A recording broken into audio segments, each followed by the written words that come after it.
நாங்க அமைதியா கேட்கும் போது நீ கோலை கொண்டு வந்துடணும்.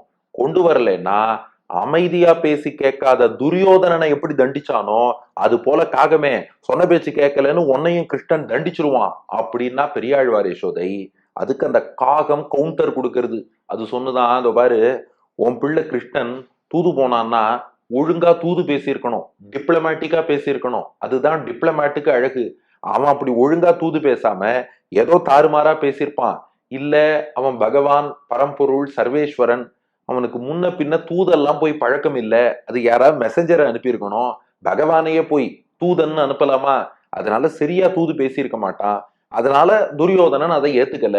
இதுக்கெல்லாம் போய் கோபப்பட்டா முடியுமா அப்படின்னு காகம் கண்ணன் பக்கமே கேச திருப்ப பார்த்தது. பெரியாழ்வார் யசோதை இந்த பாட்டுல பதில் சொல்றா. காகமே என்ன சொன்ன? கிருஷ்ணன் சரியா பேசலையா? அவன் ரொம்ப தெளிவா பேசினான். அமைதியை உண்டாக்க வேண்டும் என்பதற்காகத்தான் பேசினான். போருக்குன்னு கிருஷ்ணன் பேசல. முதல்ல கிருஷ்ணன் சொன்னா, அதை பாருங்க, பாதி ராஜ்யம் பாண்டவர்களுக்கு, பாதி ராஜ்யம் கௌரவர்களுக்கு. நடுவுல சூதாடி தட்டி பறிச்சீர்கள். அதுக்கப்புறம் 13 வருஷ தண்டனை முடிஞ்சதுன்னா பாதி ராஜ்யத்தை தருவதாக சொன்னீர்கள். அதனால பாதி ராஜ்யம் கொடுங்கோன்னு கேட்டானா கிருஷ்ணன். ஆனா துரியோதனன் சொல்லிட்டான், இல்ல இல்ல, அந்த பாண்டவர்களுக்கெல்லாம் பாதி ராஜ்யம் கொடுப்பதா? கொடுக்க முடியாதுன்னா. உடனே கிருஷ்ணன் அடுத்து ஒரு வார்த்தை சொன்னானா, அப்படின்னா ஒண்ணு பண்ணுங்க, ஒருத்தருக்கும் 2 கிராமம்.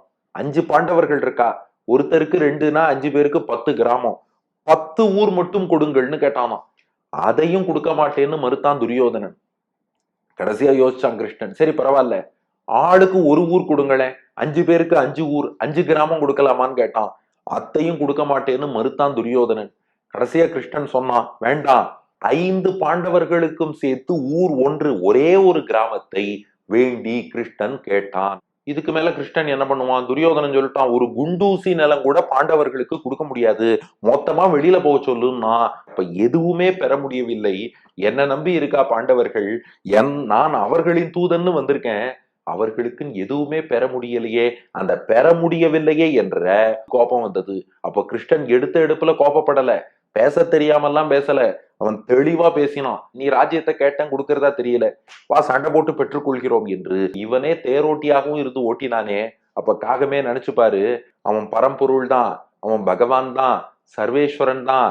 ஆனா அடியார்களுக்கு கட்டுப்பட்டு தூது போகும்போது அப்போ தாறுமாறா பேசுவான், பேச தெரியாம பேசுவான்னு இல்ல, அவன் சரியா தான் பேசினான். ஆனா அவன் சரியா பேசியும் அதை துரியோதனம் ஒத்துக்கல, அவன் பேர்ல தான் தப்பு. நீ கிருஷ்ணன் மேல பழி சொல்லாதேங்கிறா.